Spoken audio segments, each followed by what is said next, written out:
Did you know, for almost 200 years, George Canning held the record for the shortest term a British Prime Minister served in recorded history. But he now had to forfeit his title to Liz Truss, who beat his record of 119 days in office by more than the half.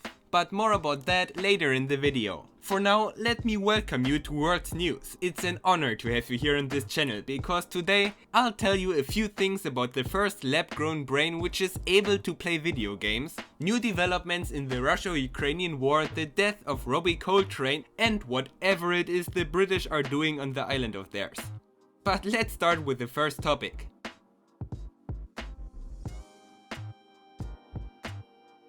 To this day, the human brain remains more adaptable and learns faster than our artificial intelligence systems or AI. Though nobody is able to tell how long it'll stay this way, especially with the tech sector still growing faster and achieving more innovations than most other research sectors.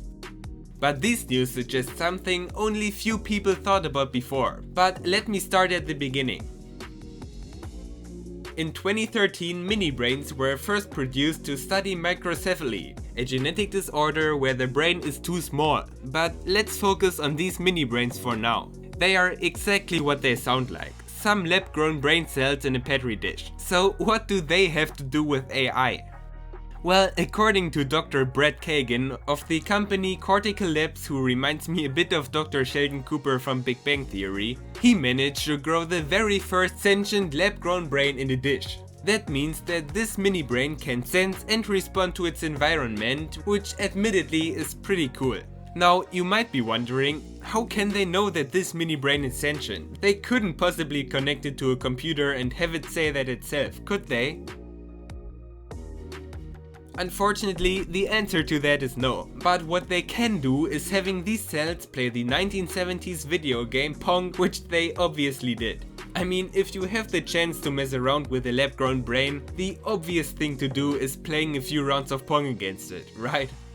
But this approach is more scientific than one might think. This way, the scientists proved both that the mini-brain can sense and react to its environment in real time. And let's see the achievement behind this. Scientists actually managed to grow a brain that's kind of working in a lab. Just think about what this could mean for the future. In, let's say, 100 years from now, maybe our children or grandchildren will have the option to build their own brain. This could be a wonderful opportunity for some politicians to scale up on intelligence so things like the Russo-Ukrainian war can be avoided. Or, to get back to where we started this topic, AI, if we are able to grow functioning brains before we have technology which outsmarts biological brains or is more skilled at adapting to special situations, maybe the first humanoid robots will run on human brains that are maybe partly enhanced by tech, technically making them cyborgs. But these cyborgs are fantasy at best and not that likely to become reality. Now, please stay with me, we're almost done with this topic, but another sector which could highly profit from this achievement, and the ones that follow it, is the medical research sector. And I think the reasons for that are obvious. Brain cancer or dementia, to name only some examples, mean non-functioning brains, which mean a need for artificial brains, which means that we have a use for artificial brains. Isn't that great? Now we only need to figure out how to transfer data from one brain to another in an efficient and humane way. Yeah, you might have noticed that there were many maybes and probablys in this topic. But that only shows us that we've only uncovered truly little in this direction, and I really hope that I'll live to see most of it. Now, I know I've talked so much about brain cells and mini-brains that I've probably lost half of my viewership, but please endure this last fact about brain research in this video as well. Apparently, human nerve cells from organoids grow bigger and more complex when resided in a rat's brain than when grown in a dish. So Dr. Brett Kagan might want to have human brain cells in rats play against him. Maybe they can take on tic-tac-toe.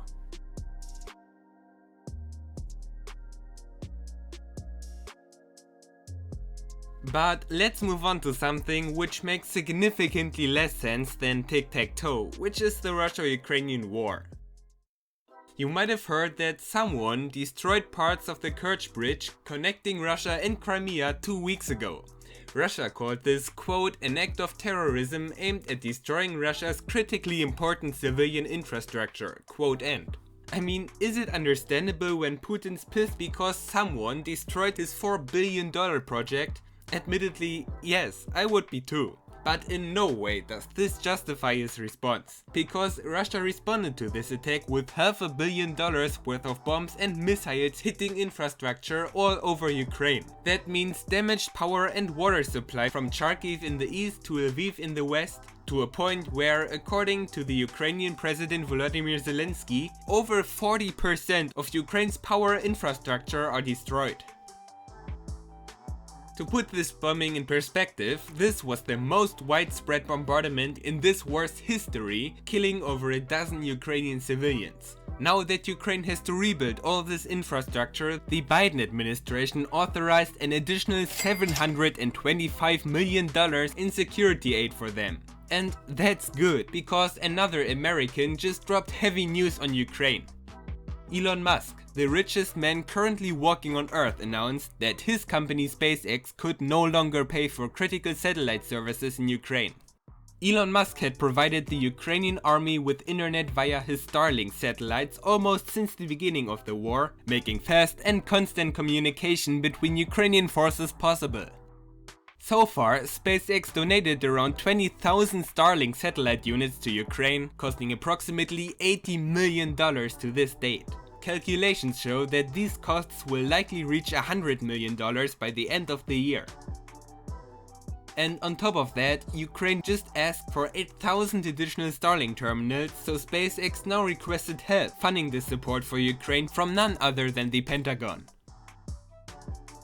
In a letter Musk's SpaceX sent to the Pentagon last month, the company wrote that the Pentagon should take over funding the Starlink project for Ukraine, or else SpaceX might stop providing this service to the Ukrainian army. Now, a lot of people don't exactly like the rich, and in this case, funding this project for at least another year shouldn't be a problem for Musk, who has an estimated net worth of well over $200 billion. But we once again have to remind ourselves that money at this level of net worth doesn't work like this. I mean, Elon Musk is the richest man on Earth, sure, but he doesn't have that much money in his bank accounts.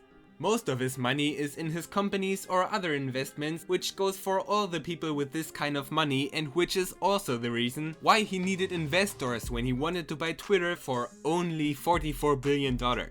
But yes, normally liquidating some of his investments to continue funding the project for like at least another year probably wouldn't be that much of a problem for him, but that's his beer. So let's get back to the ground. There's some serious stuff happening there as we speak as well. Ukrainian children without their parents are now relocated to Russian families. The Kiev Independent, a Ukrainian newspaper, wrote that, quote, Moscow is relocating 500 Ukrainian children living in the occupied territory of Cherson Oblast to Russia every day, Russian Deputy Prime Minister Marat Kushnulin said on October 15th, quote end.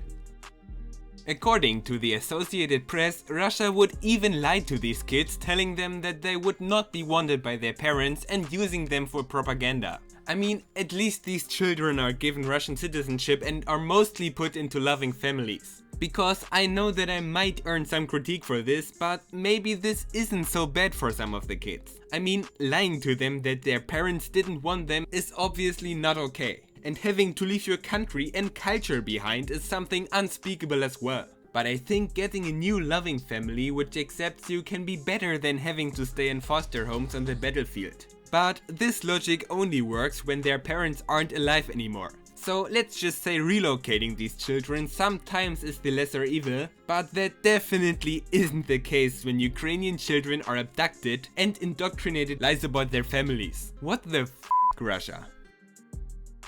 Now, with that being said, these were the most important things that happened in the past 2 weeks concerning the Russo-Ukrainian war. If you missed anything, please let me know in the comments, and once you're down there, maybe consider subscribing as well, you know? Because that would really help me out a ton. But there was something else 2 weeks ago which caught people's attention. Robbie Coltrane, the man, the myth, the legend, also known as Hagrid from Harry Potter, died aged 72. The Scottish actor was known for being, quote, utterly sweet to the Harry Potter kids, quote, and helping them with their acting as well. He took part in many movies and TV series, but also 2 theater pieces and a music video. Along his acting journey, he won multiple awards and was nominated for even more. But in his later life, Mr. Coltrane suffered from osteoarthritis, due to which he was in, quote, constant pain all day, quote, and since 2016. He then passed away on October 14th of this year in the Forth Valley Royal Hospital in Larbert, Scotland at the age of 72. So rest in peace, Robbie Coltrane, you will never be forgotten.